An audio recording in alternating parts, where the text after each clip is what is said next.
I got one request to know if you can log this for Ohio water license. You cannot.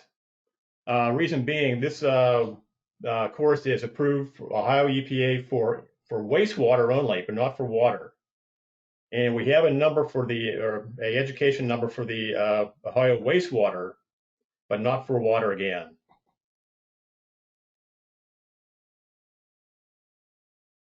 I've had a couple of requests in there for my email address. My email is jb@gilsoneng.com.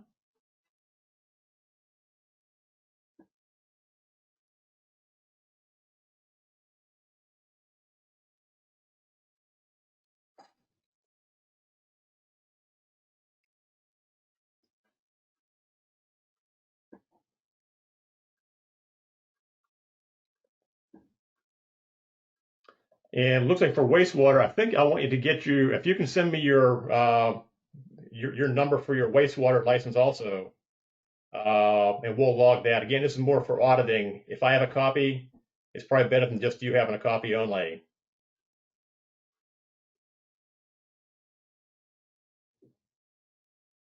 So we're going to go ahead and get started. It's a few minutes past 9 o'clock here. Still got a few people signing up here, but we're going to get started with open channel flow. Now, a lot of you people out there, we got both plant people and engineers, and these are strange times. I imagine most of the engineers are working out of your house, as I have for many years now. And people at the wastewater plants are probably working 1 week on, 1 week off. So we certainly appreciate that. Just want to let you know at Gilson Engineering, we are working full time. We're not all working at our headquarters. We're working at our houses also, regular hours, and we're still making house calls. So we consider your industry critical. If you have any issues, we will come out and see you.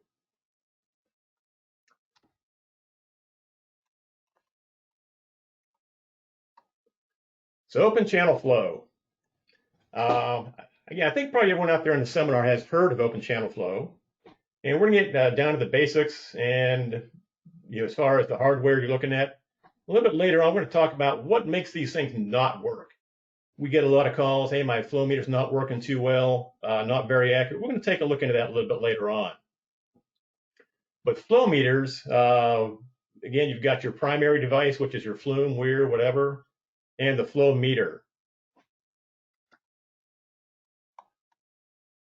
So the primary device, this is the thing that's backing up the water. It can be a Flume, it can be a Weir. It can't be anything. You want to be able to have some type of known relationship between level and flow. And your common devices, your Parshall flumes, Palmer Bowlus flumes, rectangular V-notch weirs, those all have relationships that have been documented and approved by everybody. So although you could probably make your own weir if you wanted to with your own special characteristic, you'd at that point have to create your own level to flow characterization. Now, again, anytime in the presentation here, if you have any questions, because right now we're up to 80 people, got to keep the audio off. So if you have any questions, please send them to me via the chat log, and we'll try to get to as many as we can.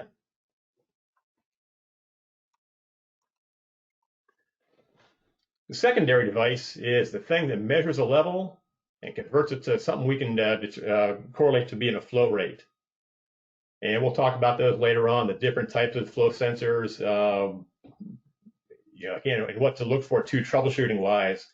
What's making them work well or giving you an inaccurate reading? And we're going to talk about accuracy, but we'll tell you right up front here, if you're looking for 0.2% accurate like you get from mag meter, not going to happen. We love mag meters. Mag meters are low maintenance. They give you tremendous accuracy, but they don't work really well unless you have a full pipe. And again, I think everybody here in this webinar has in your plants, if you're a plant person, you probably have a flume in your Influent, Effluent, maybe somewhere else in the plant.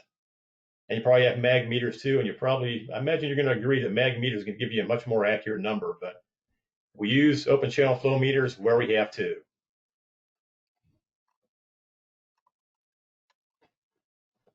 So primary devices, all different types of primary devices out there, and broken down into flumes and weirs. The one picture you see in the upper right-hand corner here it's a Parshall flume. Below that, you see a trapezoidal flume. Some of you might not have heard that before, but trapezoidal flumes we're going to talk about later. Really good little flume, give a good performance.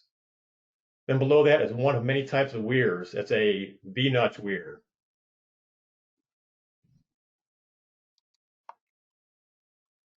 So let's talk about some of the primary devices and their advantages and disadvantages.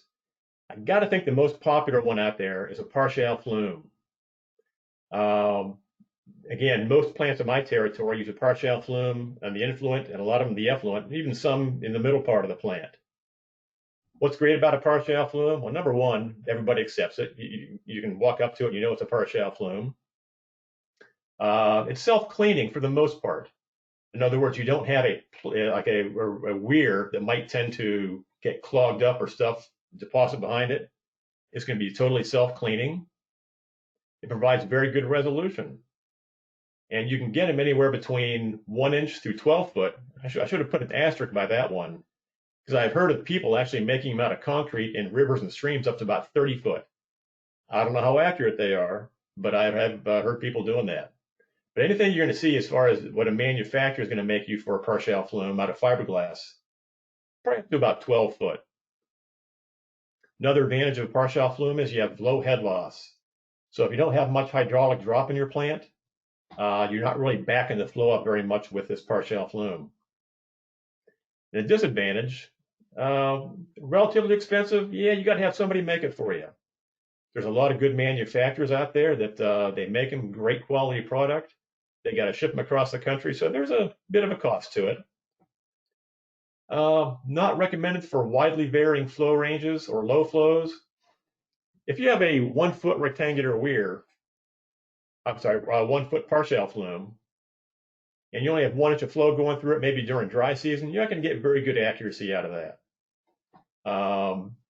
But again, for most plant influence and effluents, you're a little bit more steady than that. So that's why they're used quite a bit in the plants. Where I might not use it, I kind of put under advantages. You can get it up all the way down to a 1 inch Parshall flume. I would not recommend it unless you got really, really clean flow. I haven't seen too many, but on some of these small 1 inch and 3 inch Parshall flumes, you get a piece of paper, a leaf, a rock, anything that's going to kind of get down in the throat section there. That's going to give you a pretty large error. So I wouldn't ever go anything smaller than a 3 inch Parshall flume unless you can guarantee you have really clean flow. Now, you're probably tired of hearing me talking, so I'm going to play some videos here. The first video we're going to do is from the city of Bowling Green. And this is what you'll want to do. This is a perfect installation. And what you're going to see when we play the video is a nice, clean, smooth flow. There's no turbulence behind it. It's a great installation. And most importantly, you're going to see the flow exiting the flume, dropping out, so we have a nice free flow condition. So let's play the video here. Here we are at the city of Bowling Green wastewater plant effluent, and measuring flow through a 36-inch Parshall flume. This looks to be a really good installation. First thing we want to look at is to make sure the flow coming into the flume is not turbulent, and here you see it's nice and smooth coming in. The second thing we want to look at is that the sensor is located properly at the proper distance back from the throat, and here it's in line with the staff gauge. And third thing we want to look at is the water exits the flume without any backup. And you can see with the staff gauge here, it's going to make calibrating the flow meter much easier than it would be if we tried to use a yardstick or a tape measure. Okay, that was the good. And in a couple seconds, we show you the bad. Now, first thing is bad quality video. This is a video I took years ago with a flip phone. What we're looking at is an installation from a plant. Not going to tell you where it is. Not going to get anyone in trouble. But if you take a look in the top there, it's where the water's coming into the flume. I think it's like an 18-inch or 24-inch pipe dropping into the channel, only about 8 feet before we start taking a measurement. And what you're going to see is not like the previous video where you saw a nice smooth flow coming into the channel. It's going to be choppy and bouncing all around. And from memory, when we tried to calibrate this thing, the level at the staff gauge was going up and down about 3 inches. So there's really no accurate way to calibrate this. But I'm going to go ahead and show the video now. And this is, again, bad.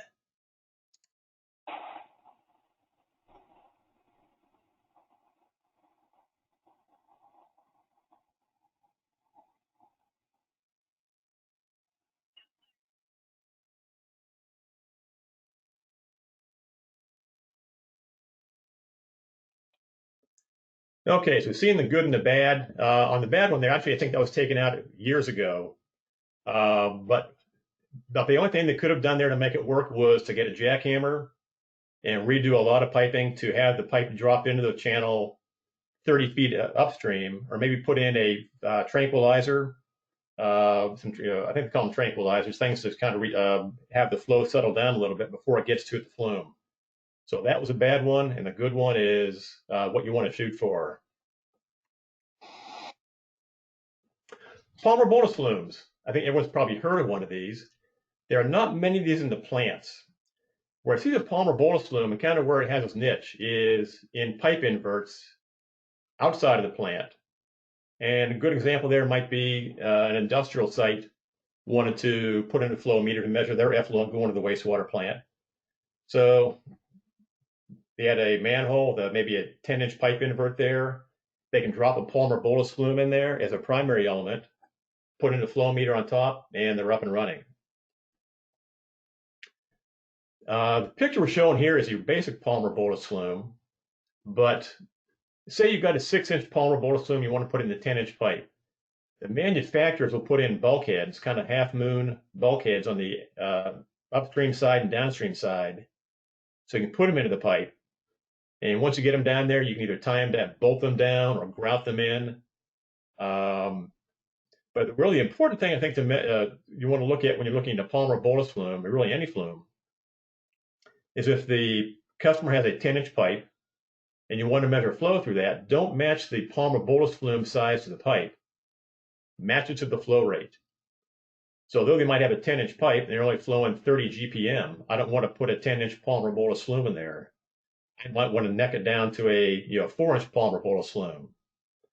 And you can put bulkheads for a 10-inch pipe or 12-inch pipe or 16-inch pipe onto a 4-inch Palmer Bowlus flume. That'd be the thing you want to work out with your flume manufacturer. So the advantages of the Palmer Bowlus flume are pretty easy to install. Self-cleaning, it's a totally open throat there, and pretty minimal head loss. A disadvantage would be it doesn't have the best turn down ratio compared to other flumes.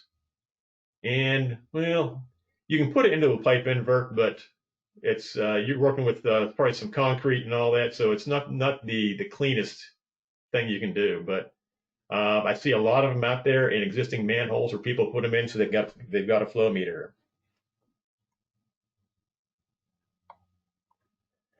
Now I've got one comment from a reader out there saying flip phone. Haven't heard that term in a couple of decades.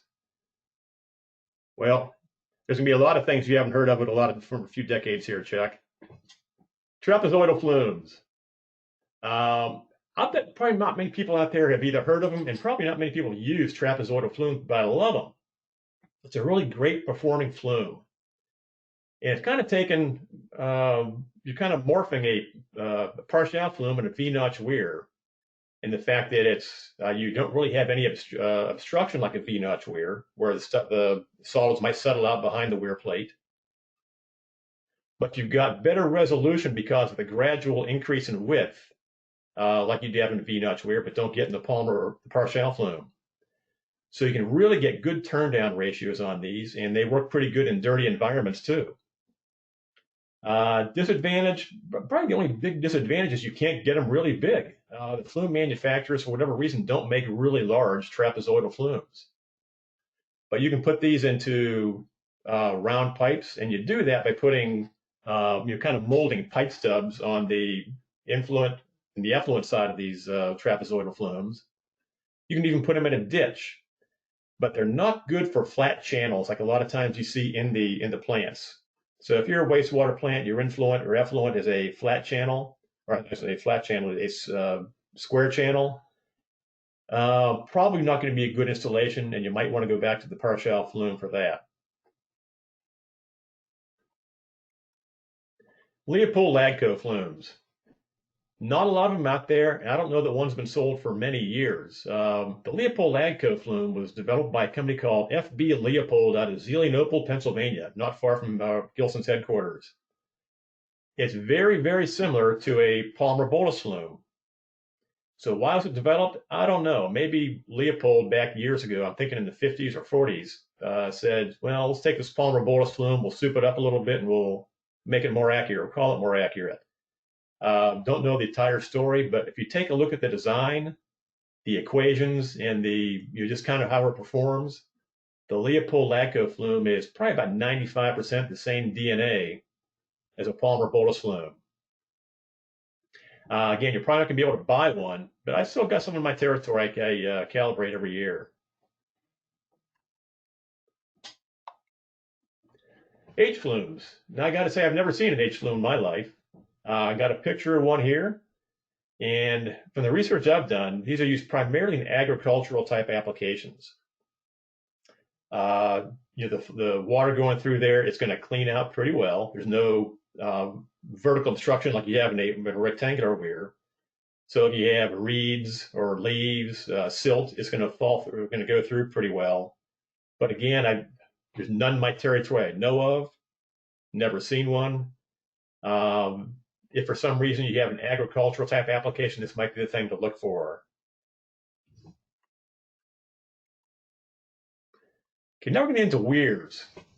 I've gone through most of the flumes there. There's a couple other flumes out there, but not going to see too many. But weirs, probably the most popular type of weir I'm going to see is a rectangular weir. And I've got under parentheses here, non-contracted. We'll talk about contracted in a second. But rectangular weirs, you're probably going to see a lot of these in the plant effluents where it's clean. It's a pretty simple installation. If I have a rectangular channel, I basically make an obstruction, put a stainless steel plate on top, and you're up and running. That horizontal plate, though, I want to make sure I get it very, very level. If the one side is, even a ½ inch higher than the other side, I'm not being plumb, I'm going to get a pretty good inaccuracy on it. So what's the advantage of the rectangular weir? Is pretty easy to install. I can get a lot of flow rate through it. I've seen some rectangular weirs well over 80 feet wide with water going over, so I can get a lot of flow during regular flows and high flow conditions. Biggest disadvantage, I think, well, two. I'm going to have a high head loss because I have to have the water get to a certain level before I get over the weir, so I'm going to be backing things up in the plant a little bit. The other disadvantage is debris is going to build up behind the weir. So I'll see there's a lot in plant effluents where hopefully the water is pretty clean at that point. But on the influent, no, you would not want to use this as an influent. All the solids are going to back up behind it.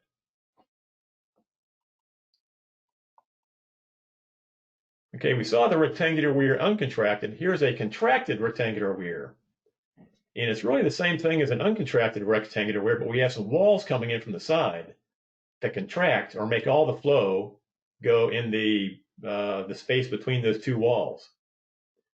So again, there's a couple different terms you might have these called. Uncontracted is, I think constricted might be another term you're going to hear, but this is what they look like. And I see a lot of people out there that they just don't know the difference because they've never run across it before. They call it a rectangular weir, and you ask them if it's contracted or not. They don't know the answer. So you send them a picture or you have them send you a picture to see what it is to determine what they've got. What I like about the rectangular or the contracted rectangular weirs is you get better resolution. So this picture we got right here, say the channel is 10 feet wide, but the opening is 4 feet wide. Well, I didn't have the contractions there. I got to put all that flow over the whole entire 10-foot weir plate and at maximum flow, I might only be 3 inches tall or 3 inches high. By putting the contractions in, now at the same flow rate, I might be up around 10, 12, 15 inches tall, so I get much better resolution when I'm trying to measure it. On the disadvantage side, high head loss, just like anywhere. You can be backing the plant up a little bit. Debris can build up. And something else on the contracted rectangular weir, I think one reason I see a lot of people program their flow meters when they have a contracted rectangular weir, they'll program it for an uncontracted rectangular weir, is not every flow meter can handle the math. Now, if you go back to the previous weir, the non-contracted rectangular weir, the flow rate is going to equal some K factor times the head height to the power of 1.5. Pretty simple equation. Most flow meters can handle it. Smart displays can handle it if you want to make that your flow meter. This equation here, little hairier. Again, I think that the flow meter itself is good in some choices, but or I should say the primary device being contracted is better if you have lower flow rates. But since the equation is a little bit hairier, a lot of flow meters out there can't handle it. So I think by default, a lot of people will program their flow meter for an uncontracted rectangular weir just because the flow meter doesn't have the ability to handle the math.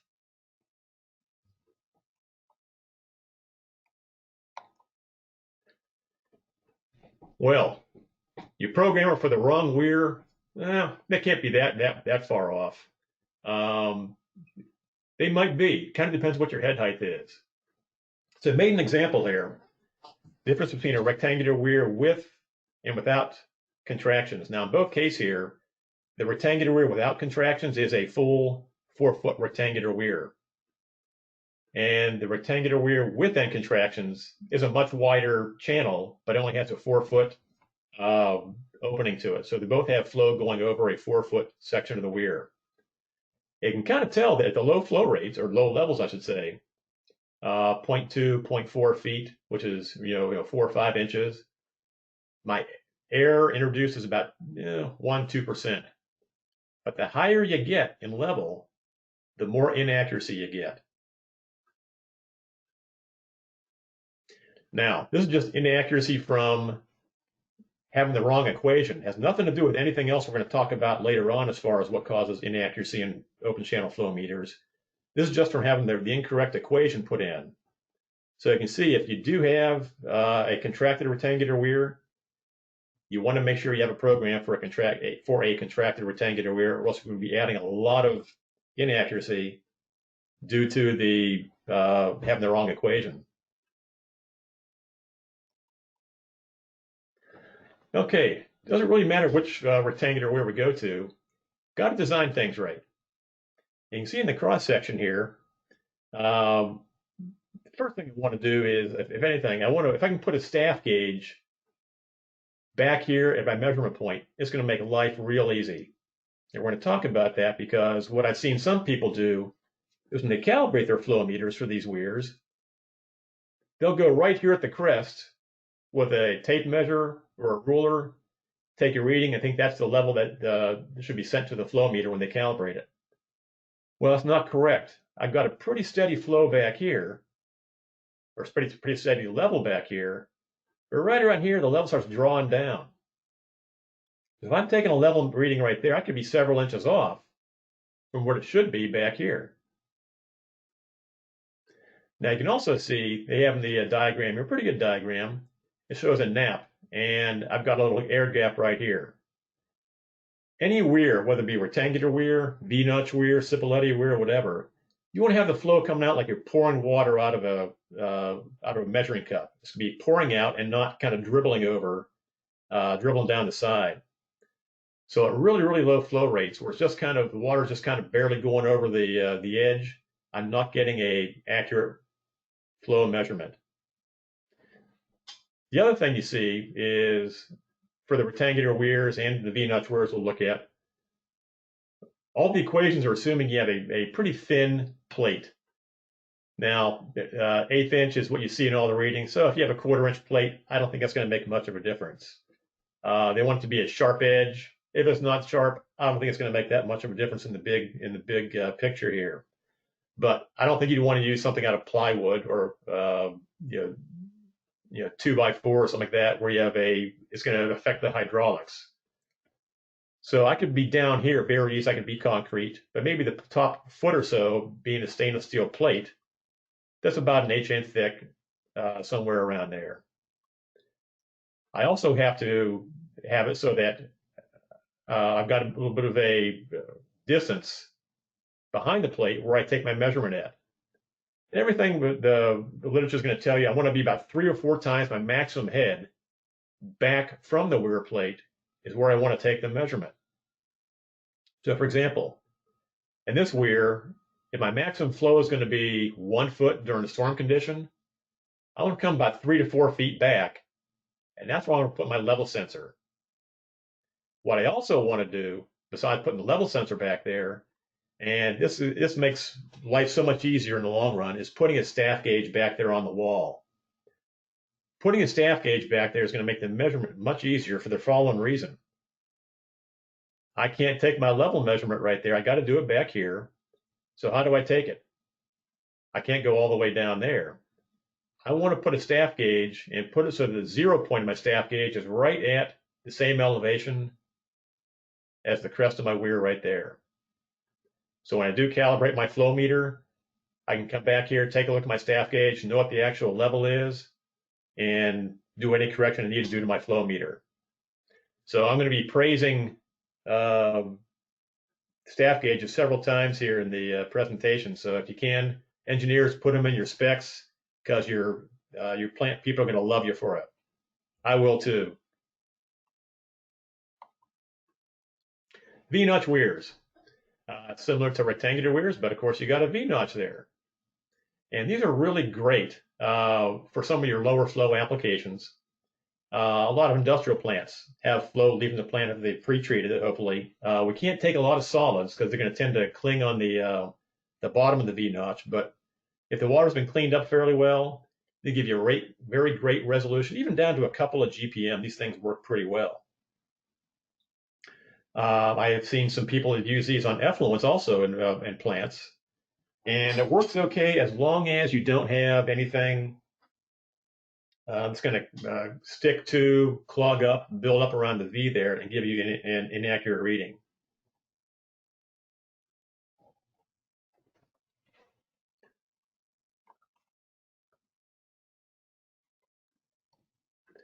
Cipoletti Weir.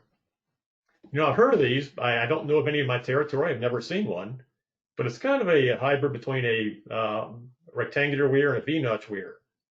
I think just looking at it, the only advantage you have is you can maybe get a little bit better rangeability or turn down than you would from a rectangular weir with end contractions, because you have the gradual increase in the opening. But most newer flow meters do have the equations built in for the Cipoletti Weir are built in. So if you run across one of these, shouldn't have any problem getting it programmed in.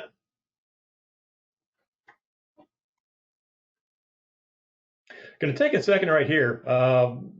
Any questions? If you have any questions, shoot me a chat message right now. We'll see if we can answer them before we get too far.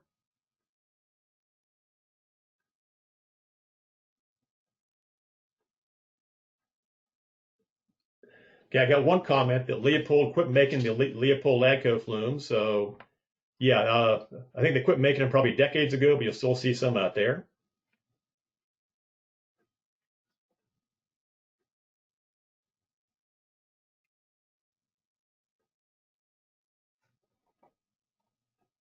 Okay, we'll keep on going here. So again, if you have any questions on what I'm presenting here, best way to do it is send me a little chat note and we'll address it when we can.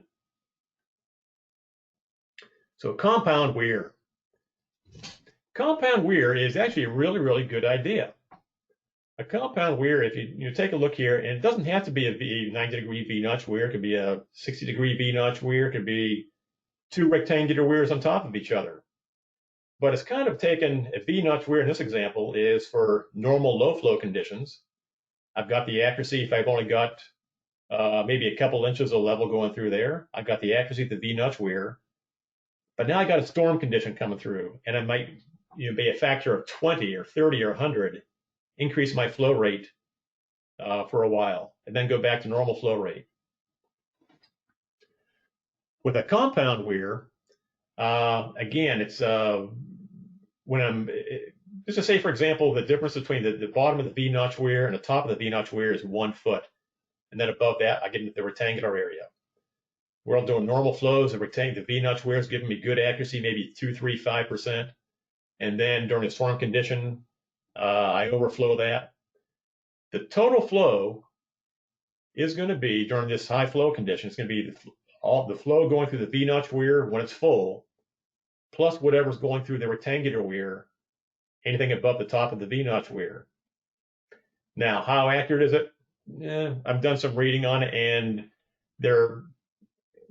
you get a fairly good number. It's not going to be quite as accurate as a V-notch weir on its own or a rectangular weir on its own, especially in the transition zone. And by transition zone, what I mean there is right when the water starts to go over the V-notch or the rectangular portion, start dribbling over there for about maybe a half inch or so. Then when the level gets above that, the accuracy starts picking up again. And I got to imagine there's a little bit of play with the hydraulics and the portion above the V-notch weir that makes the equations be not 100% accurate, but doing the best you can. Now, one problem you have with this is there's no Flowmeter out there that has this characterization built into it because there is no really defined compound weir. You're taking two and you're putting them together like peanut butter and jelly here. So what you're going to have to do is manually create a table. So maybe your Flowmeter has a 32-point level to flow characterization table you can build into it. You have to do that manually. So maybe the first 10, 15 points are the V-notch weir from the bottom to the top of the V-notch weir. Then above that, you're taking that maximum flow through the V-notch weir and adding it to the characterization for the rectangular weir from 0 to the maximum. So it can be done, but it can take a little bit of effort on your part to do a level to flow characterization for these.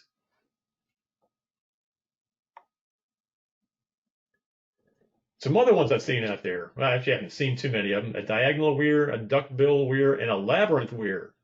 I've actually seen a labyrinth weir over in Cleveland. It's 180 feet wide, 182 feet wide. Only one of these I've seen. I've never heard of one before, but pretty interesting. And sure, there's some other weirs out there you've seen, probably not that popular. If you've seen them, shoot me a chat, and maybe we can talk about them.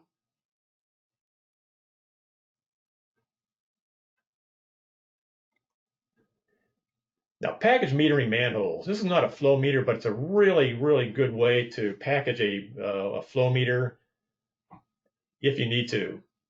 And again, this wouldn't really be used for in-plant use, but if you have an industrial customer in your territory or your area that's looking to measure effluent flow, and they don't really have any way to do it now, these are really slick, really clean. As you can see in the couple examples right here, you can put a pretty good sized Parshall flume in one of these. So what you do, you dig out, get down to the pipe, the effluent pipe, cut the pipe section, and this particular one, I've got rubber boots on the inlet and outlet. I got to tie the whole thing down to a concrete patch so it doesn't come flying out when the water table gets high. And on the inside, these things, compared to a normal manhole, these things are great. It's got a full 4-foot open lid to it. I've got an FRP ladder that the ladder rungs aren't rusting off. I'm going to have a little port right there for the electrical to come out. And it comes just built, manufactured and shipped to you just like this. And they hold up really well, much easier to work in. What I would say is on this particular one, they probably haven't installed it yet, but the space just outside of the flume, I would fill that with grout because that flume will at some time or other overflow, and I don't want to have that stagnant water sitting down there. So once they install it, you want to fill that with grout so any water that overflows fills back into it.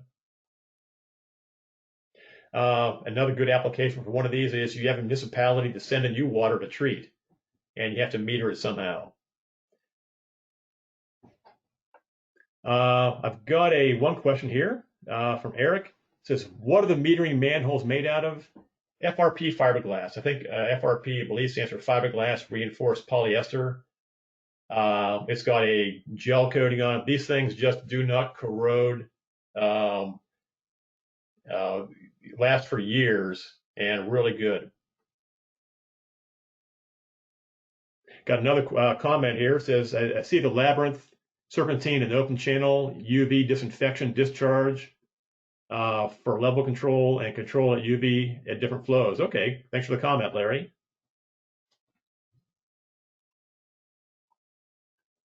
Stilling wells. This picture shows the stilling well off the side of a Parshall flume. I don't see many stilling wells anymore. Way back when, and we're going back into the flip phone era, even before that, when you had floats used for level controls. You really couldn't put the float in the flow stream, so you had to put it in a stilling well. And the stilling well has the same, the level inside the stilling well is the same as the level at the correct measuring point inside the Parshall flume. So not too many of these spec'd out anymore. And this particular picture looks like either an ultrasonic or radar level sensor over the flume. You could, if you wanted to, you could put that over the stilling well also. The only real disadvantage to a stilling well might be it gets clogged up over time. So you can clean that out if you need to, quarterly, yearly, whatever. But I don't really see any disadvantage to a stilling well except for the fact there's an additional cost to it.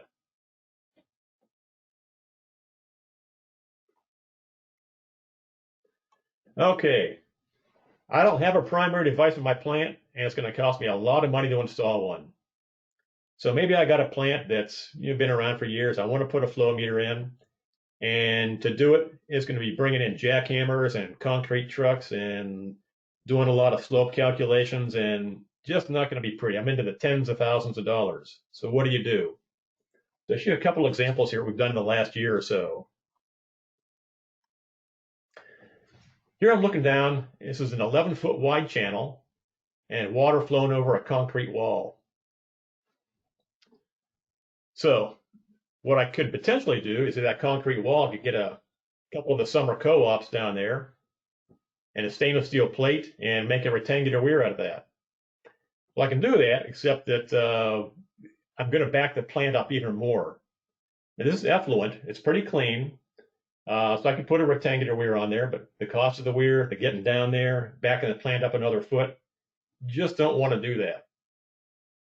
So that concrete wall, if you look really close through the water, it's about 1 foot thick. So I got an 11-foot wide channel and a 1 foot thick piece of concrete. What do? Well, what you guys see is a concrete wall. I see is a broad crested weir. Broad crested weir, do some research on it. There is no standard dimension. The height of the wall of that concrete weir, the width of it, is it 1 foot wide or is it 2 foot wide, whatever? Are the edges sharp or are they rounded? There's a lot of data out there, and none of it's all conflicting.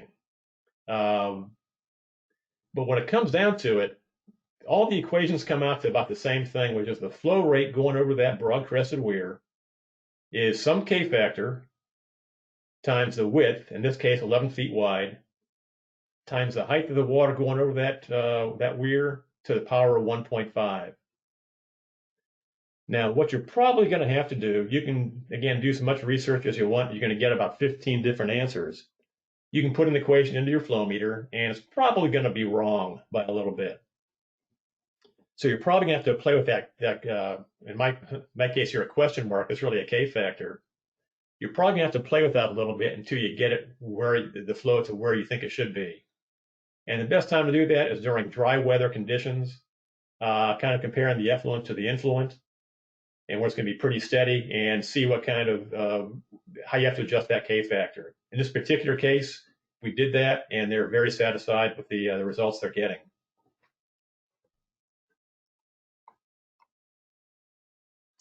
Now here's the effluent from a plant in northern Ohio leaving a detritor.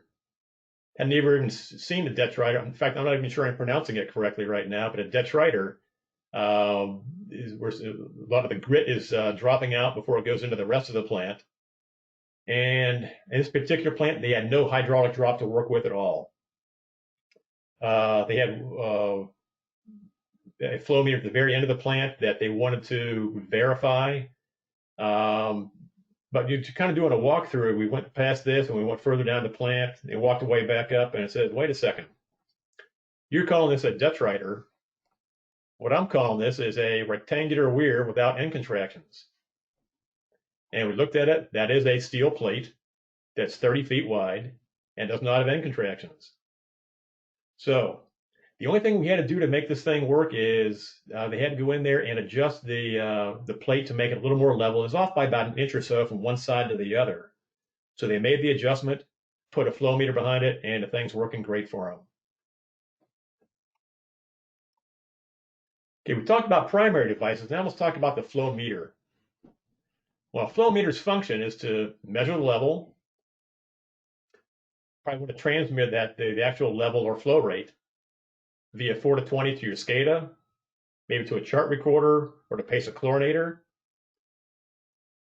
You might also want local indication right there near the weir or flume to make sure everything's working properly. That indication can be your flow rate and for totalizer. Some of the smaller plants, when you do your total numbers, daily totals, maybe they don't have SCADA to work with. It's a remote plant. So if someone actually goes there once a day or once a week and copies down the totalization, locally there at the flow meter. A lot of flow meters have contact outputs that can pace a sampler or go to a remote totalizer via the relay output.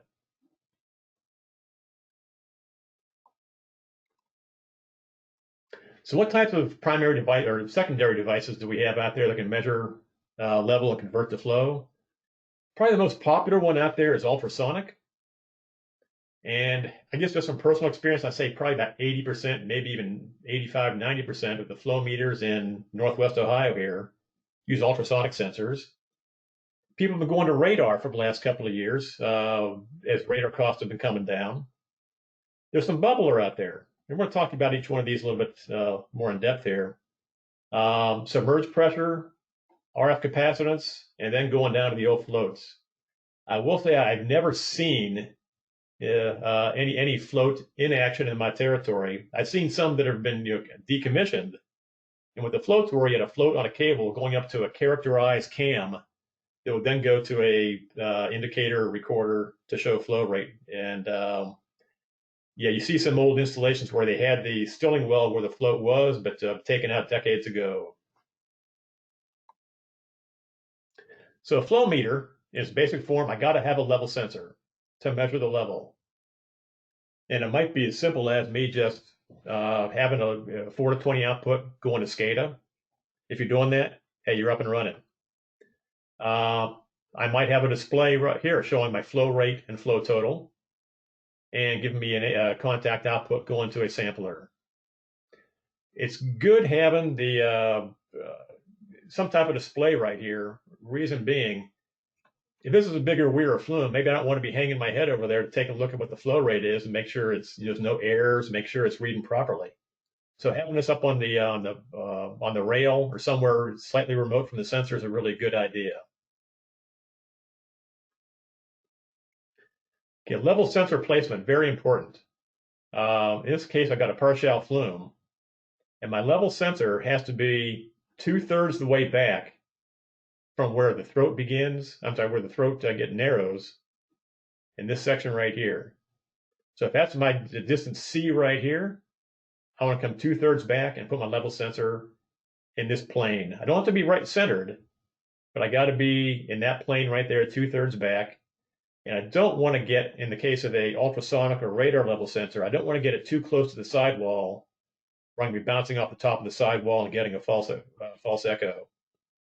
The other thing I need to do is most of your non-contact sensors, ultrasonic and radar, need to be at least 1 foot above the maximum water level or I'll get a loss of echo. So looking at the side view here, put my level sensor up high enough where I'm never going to get the water to get into my dead zone of 1 foot under the sensor. Polymer Bowlus flumes, it might be a little more difficult. You're putting the polymer Bowlus flume down in the pipe invert, and a lot of people don't put the level sensor exactly where they should be. Well, where I want to be is the diameter or the width of the polymer Bowlus flume divided by 2 back from where the polymer Bowlus flume rises. So if this is a 6-inch wide polymer Bowlus flume, I want to come 3 inches back from from where the slope starts. That's where I put my level sensor. And this is the same for the Leopold Lagco flumes you might see out there.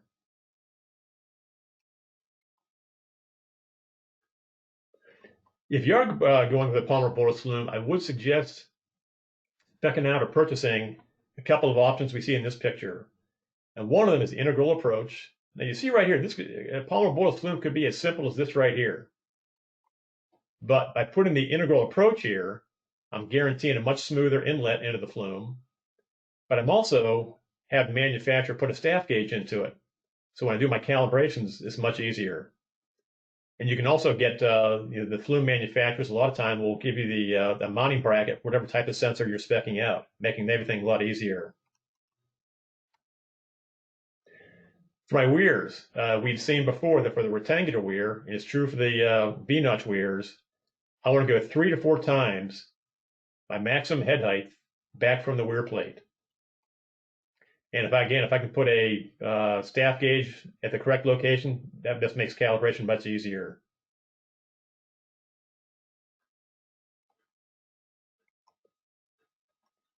Now we're going to talk about accuracy. This is a statement I pulled a few years back from a flume manufacturer's website. And we can read through it here a little bit. Let's get to the punchline in red. As such, a good flume installation may possibly be out as much as 5 to 10% from reality. Yeah, this is not magmeter territory here. This is a little bit higher. In reality, I think 5 to 10%, that's pretty high, but you're going to be, it's going to be tough to get it less than 2% accurate. There's just so many things involved in making these things accurate that 2% is probably a good goal to shoot for.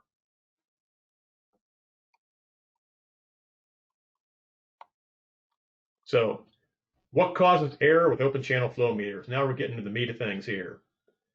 Dirt buildup behind the weir or flume.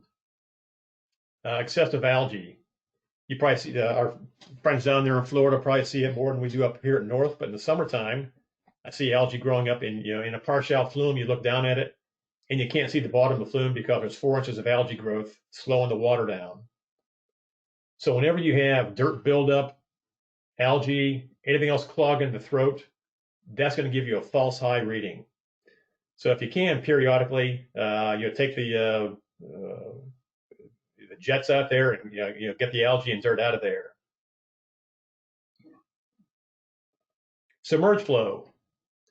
Everything we've talked about so far is the flow leaving the flume or weir and going into a free flow condition where you're dropping out and not being backed up. A submerged flow condition, I've got a video here we'll take a look at in a little bit, will give you a false high reading.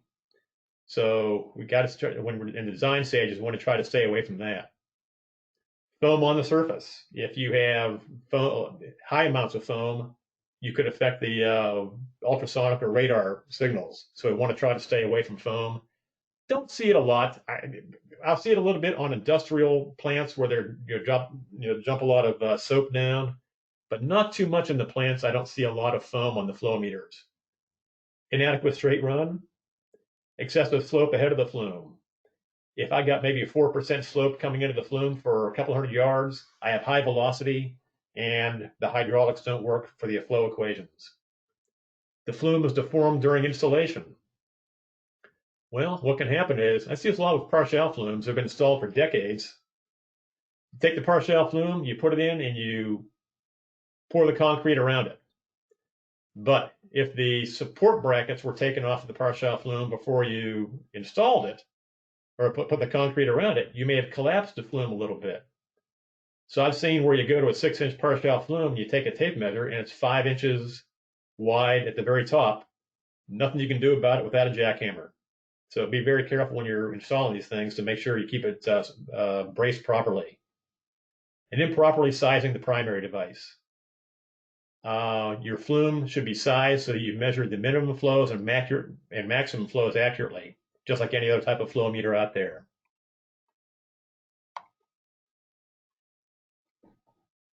Now, during calibration, everything, you can put in the most perfect flow level sensing device out there that's, 1 millimeter in accuracy, which we can do, a perfectly sized primary device. And comes time to calibration is where you get a large amount of error. I'm going to show you a couple of examples here. This one, I've got a 6-inch Leopold Lagco flume. And if my measurement is off by a quarter of an inch, take a look at the numbers here. I have a 33% error in flow just from reading incorrectly. Now, this could be an error because the flow meter is off, or because when I calibrated the flow meter, I'm looking down at the staff gauge and I'm reading it off by a quarter of an inch, which is very easy to do. Maybe the flow is going up and down by an inch. The staff gauge is dirty, or you're looking down from 8 feet away and you're trying to see what the level is. So it's very easy to get about a quarter inch off, and you see the order of magnitude, or the order of error we're looking at here. This is kind of an extreme condition, but we'll take a look here to maybe a little more realistic. I've got two examples. One is a 3-foot rectangular weir. One is a 12-inch Parshall flume. Each one has about a half foot of head in it, and a quarter inch in error gives me 5%, a little over 5% error just in my reading. So you can see it's very important. Again, it's probably the 10th time I've measured it. Put a staff gauge in to make sure it's you can read the level properly, and clean that staff gauge too. If you don't touch them for a couple of years, they get algae buildup and rust. You can't see them anymore. On Bowlus flumes, you have a rise. So people will sometimes put a tape measure down here, all the way down to the bottom, and say, oh, my level must be, even with no flow, you have 1 inch of level. Well, I have 1 inch of inaccuracy then. For Bowlus flume, the rise height right here, the zero offset, is my width of the flume divided by 6. So if I have a 6-inch Bowlus flume, I have a 1 inch zero offset. So by putting a tape measure down here, I'm measuring 1 foot of, or 1 inch of level before I even get to the amount of level that's going over the weir, through the flume. So again, another good installation. If you can go with a Bowlus flume with a staff gauge, certainly do that. And here's a staff gauge here, and get a good one. I've seen people put in staff gauges that are accurate to within half an inch. Now, get one with a lot of marks on it. Now here's submerged flow here. During normal condition through the Parshall flume, the water comes through. As we saw that video before from Bowling Green, the water wants to flow out. Well, maybe we had the river's up and I'm flowing into the river, so I'm getting back up. That's my submerged flow condition, where I might have a high level going through the flume, but theoretically I could have zero flow because of backed up condition. So it's going to take a lot of work on the engineer's part to make sure that you get that Parshall flume as high as you can, so that the river is not going to back up and cause a submerged flow condition and inaccurate readings during a storm condition. One more video to look at. This one's not quite as good. This one is me looking down in the manhole. Customer called up and says, John, we got our flow meter here. It's reading really high. Our flow is 10 times, or effluent is 10 times what we have coming into the plant. So I looked at it, and what we're going to see in this video is a submerged flow condition through an 8-inch Bowlus flume. And the problem here was they had a lot of grit going down the plant. So over time, that builds up in the pipe downstream and blocks things up. So let's take a real quick look here.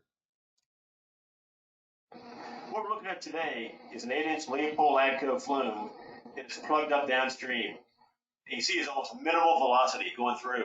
So the ultrasonic level sensor sees the level, it thinks it's got a much higher flow rate than we actually have, even though the velocity is very small.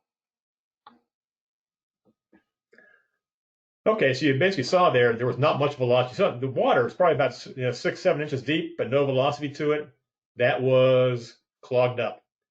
So what they had to do is go in there and jet it out downstream. And I think about 8 months later, they called again for the same problem.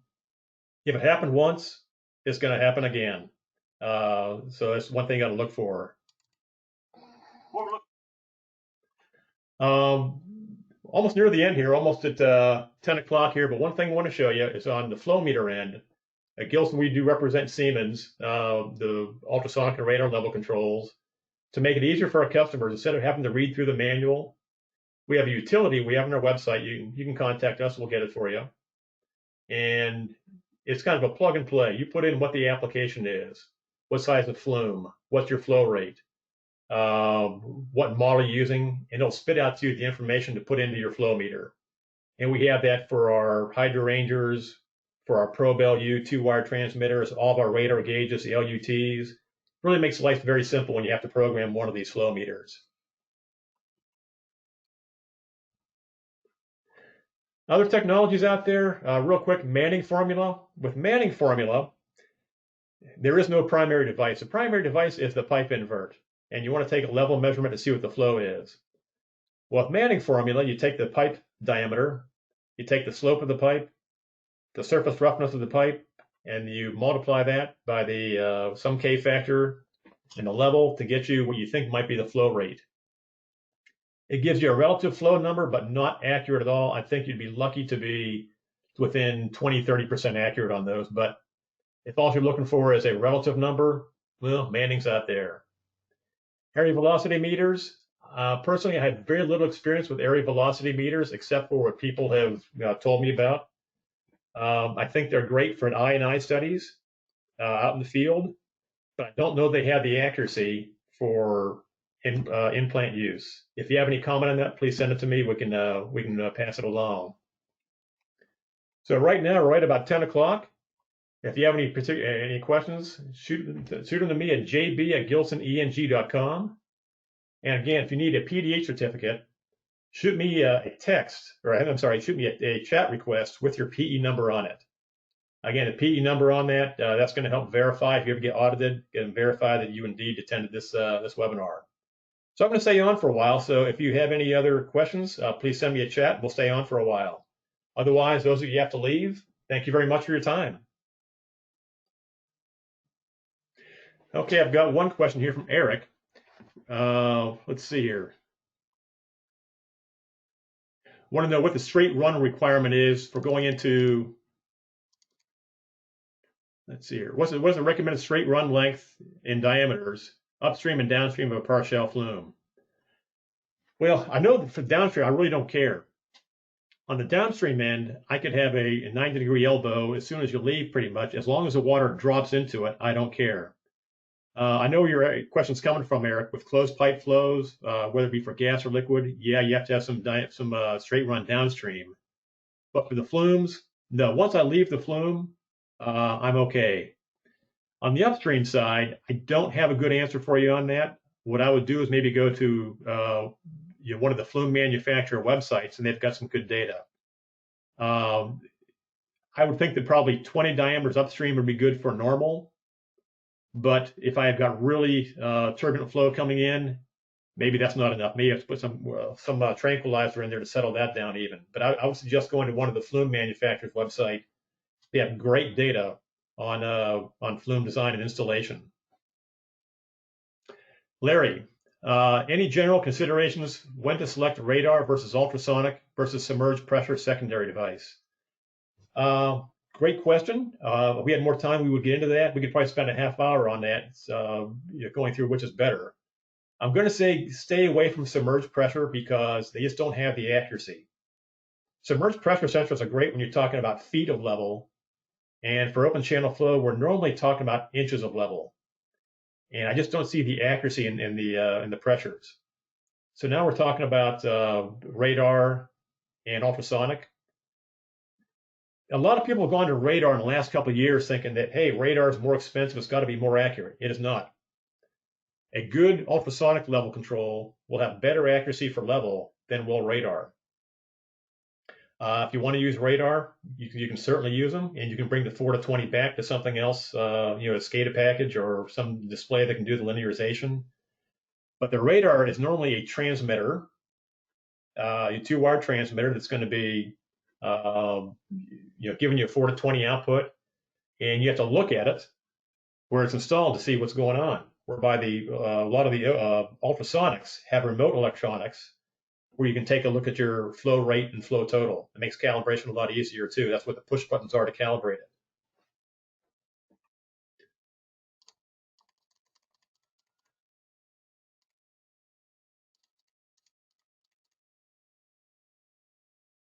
Got another comment here. Bubblers are great when foam is present. Yeah, bubblers are great. Now, I didn't go much over bubbler here. I don't see a lot of them out there, but bubblers are very accurate. If there's one downside to a bubbler, is that there's going to be a little bit of maintenance required. Bubblers normally have a little desiccant pack on the outside to make sure you have dry air coming in to the pump assembly. So the desiccant packs have to be cleaned out periodically, and the pumps have a lifespan to them too. So maybe you're looking at maybe a 5-year lifespan on a pump, on a diaphragm pump, for the pressure source before it has to be replaced. Otherwise, they perform very great.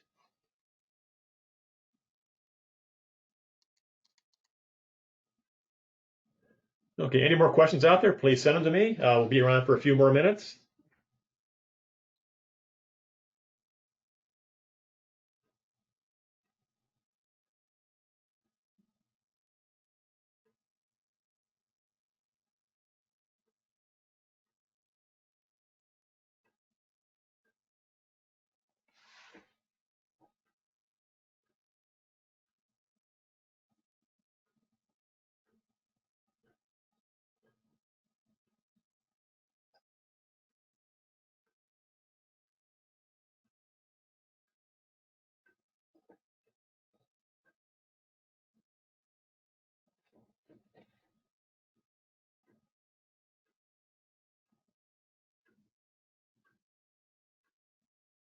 All right, I'm going to log off now. Again, if anybody has any questions, please shoot me an email at jb@gilsoneng.com.